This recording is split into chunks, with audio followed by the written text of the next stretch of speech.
to see play out. Yes.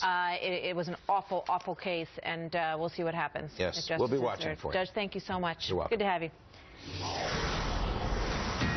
Al-Qaeda issues a new threat against Americans, warning they are ready to unleash a new generation explosive that is easy to make and nearly impossible to detect. The group's online magazine boasting, quote, "We spared no effort in simplifying the idea. In such, we made it another meal prepared in the kitchen so that every determined Muslim can prepare," end quote.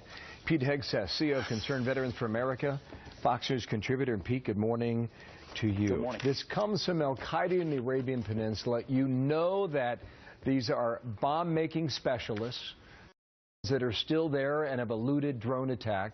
How serious do you take a message like this? I think you have to take it seriously. Al-Qaeda in the Arabian Peninsula has proven to be the most technologically advanced exporter of explosives.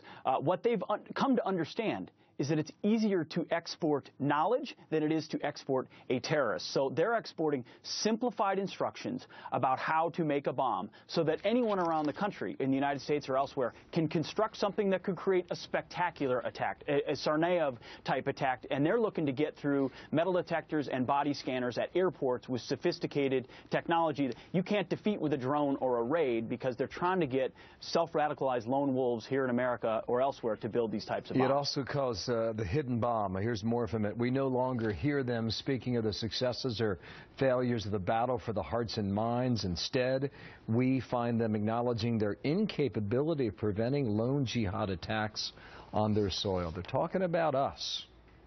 Yeah, a lot of that's propaganda, a lot of it's rhetoric, it's psychological warfare. They want us to be fearful. But what this should remind us is that we need to remain on the offensive. We have to go after them, defeat their capabilities, their people, their systems.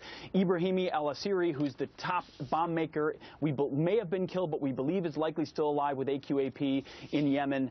These people need to be hunted down and found. Now, that information will still go out.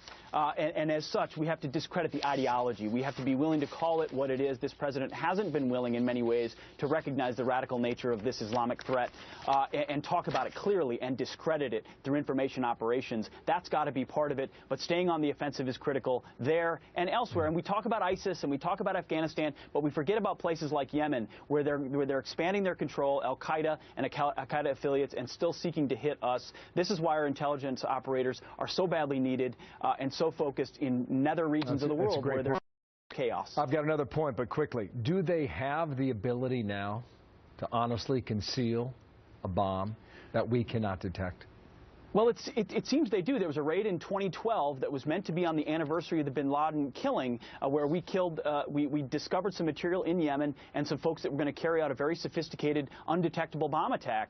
They're trying to export that same type of technology. It's unknown at this point whether or not a body screener would be able to detect it. But you know they're looking at our defense mechanisms and trying to build workarounds at every stop to get through them. So I don't know, and only highly classified folks would know that, but that's where they're trying to get to. And they waited 9 months to publish this Inspire magazine because they were trying to get the recipe right to make sure they could get it through these security screeners. So it's something I know our intelligence officials are taking very seriously. There's another story, too, about how they're adapting to avoid the U.S. drones. We're going to pick that up next time, too, because it's an important story as well. Pete Hegseth, thank you. Out of Minneapolis today. Thank you, Pete. Martha.